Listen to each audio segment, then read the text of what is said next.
Luc Abaki, comment interprétez-vous la capacité des groupes distincts? On parle du JNIM d'un côté et des forces de libération de l'Azawad, FLA de l'autre, à synchroniser des assauts sur des sites aussi éloignés les uns que les autres, hein, géographiquement, et le même jour. Ça nécessite des moyens colossaux, Luc Abaki. Je crois que nous n'avons fait que dire cela ici, sur ce plateau, en ce qui concerne le soutien ferme dont ces groupes-là bénéficient de la part des puissances impérialistes. Pour que ces groupes aussi distincts, qui ont même des idéologies qui ne sont pas harmonisées, puissent s'organiser ensemble avec des moyens de bord aussi colossaux et aussi dangereux pour attaquer, comme tu l'as dit, plusieurs sites à la fois, il a fallu forcément une coordination en amont. Il a fallu des financements, il a fallu des formations, il a fallu toute une tactique qui a été élaborée, des renseignements, toute une tactique élaborée dans les officines les plus sombres par les puissances occidentales qui voient toujours d'un très mauvais œil l'élan nouveau qui a été enclenché justement dans les pays du Sahel. Vous voyez, l'ambassadeur parlait tout à l'heure de la sécurité. Je pense que c'est un principe de base. Mais on se doit quand même déjà, à ce niveau-là, de féliciter tous ces pays-là qui se sont donc résolus à initier quelque chose de nouveau. Il est clair que la voie de l'héroïsme n'est pas un fleuve tranquille. Et quand on regarde un peu d'où viennent ces États-là, c'est-à-dire le niveau de désorganisation même des armées, d'incapacité à s'armer, à s'organiser, etc. Là où ils étaient dans les années 2020 et 2021, et ils arrivent aujourd'hui à traquer ces terroristes-là, à organiser la sécurité dans le pays, même si elle n'est pas encore au point, je pense qu'il y a lieu de les féliciter. Mais en même temps de les encourager à renforcer davantage justement ce travail de sécurisation du pays, notamment aussi des premiers décideurs. Parce qu'en réalité, l'objectif de ces terroristes-là, en tout cas de tous ces mercenaires qui mènent donc ces actions ignobles, c'est de semer le doute dans l'esprit justement et du peuple et de l'armée.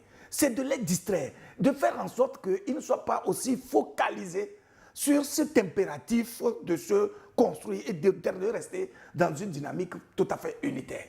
Et donc, je pense que ce travail qui est en train de se faire est un travail de fond qui est en train de se faire, même si les résultats ne sont pas encore au point.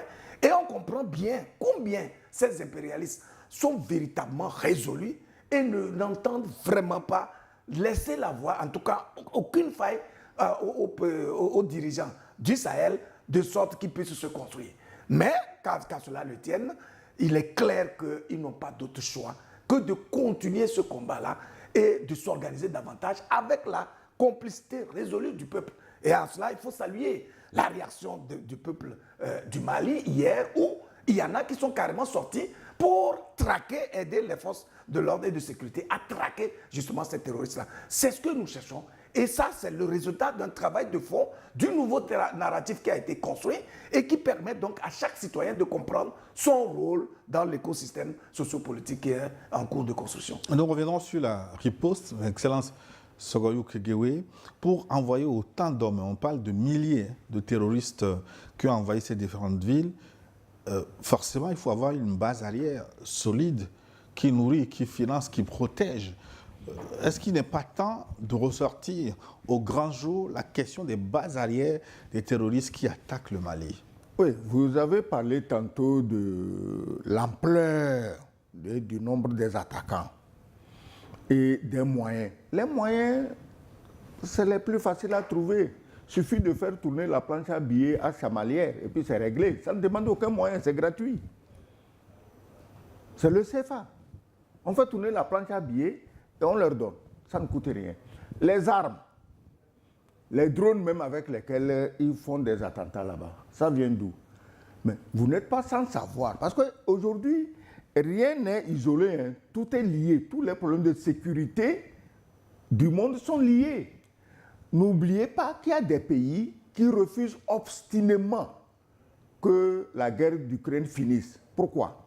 Parce que ces pays, grâce à la guerre d'Ukraine, mobilisent des fonds colossaux, soi-disant, pour donner à l'Ukraine, alors que ces fonds colossaux et les armements donnés à l'Ukraine sont déviés pour venir conquérir l'Afrique.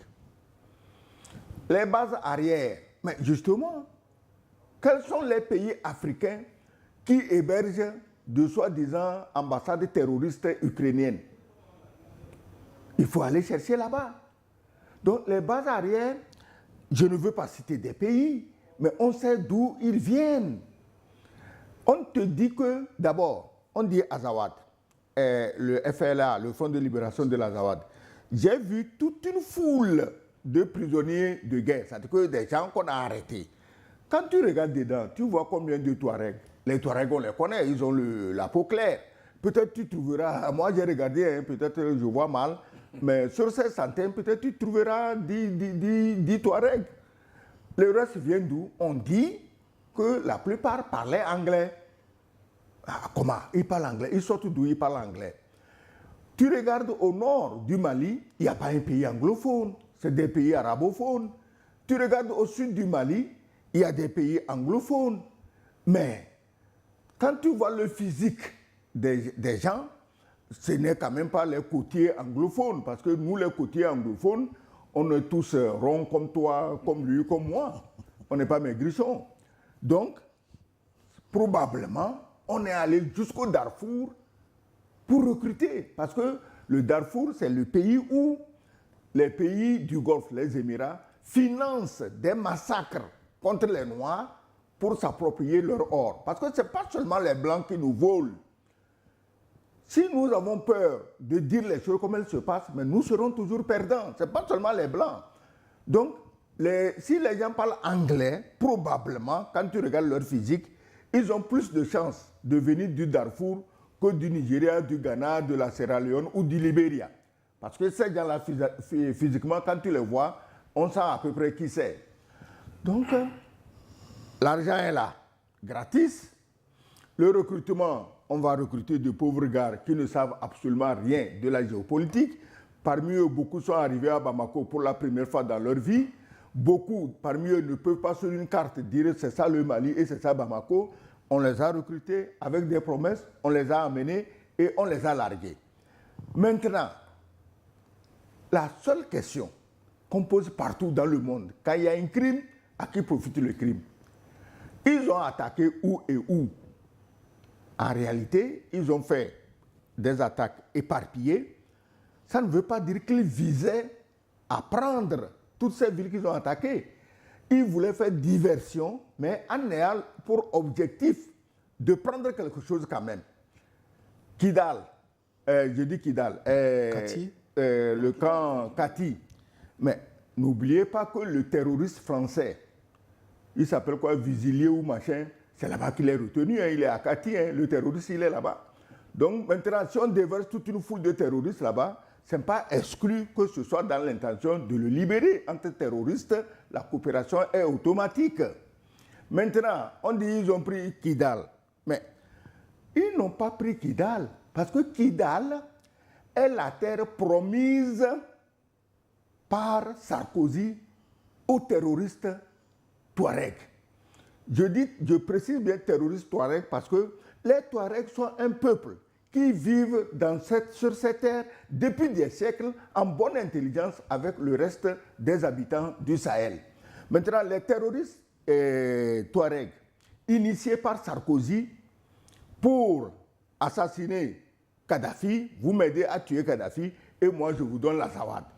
Donc, à partir de ce moment, ces Touaregs croient que l'Azawad est leur terre promise. Les terres promises, on en connaît, hein, mais quand même, si la Bible nous dit que Dieu a promis une terre à quelqu'un, ce n'est pas pour ça qu'un taulard, hein, un petit voyou, un taulard, un mafieux va promettre la terre sainte du Mali à des bandes armées terroristes comme terre promise. Donc, il n'y aura pas de terre promise. Lui, Kabaki, voilà. Ça fait quand même plusieurs semaines que certains médias, même occidentaux, annonçaient la synchronisation entre les groupes terroristes, les rebelles de libération de l'Azawad et même des hommes politiques maliens. C'était dit publiquement sur certains médias. ça veut dire que, est-ce que Bamako n'a pas pris cette menace au sérieux? Qu'est-ce qui s'est passé? Non, Où les terroristes ont utilisé des moyens nouveaux qui Ouais. ont surpris l'armée malienne? Je vais peut-être répondre à cette question, mais je reviens sur ces histoires de base arrière et tout ça. Il faut aussi tenir compte d'un élément qui est important.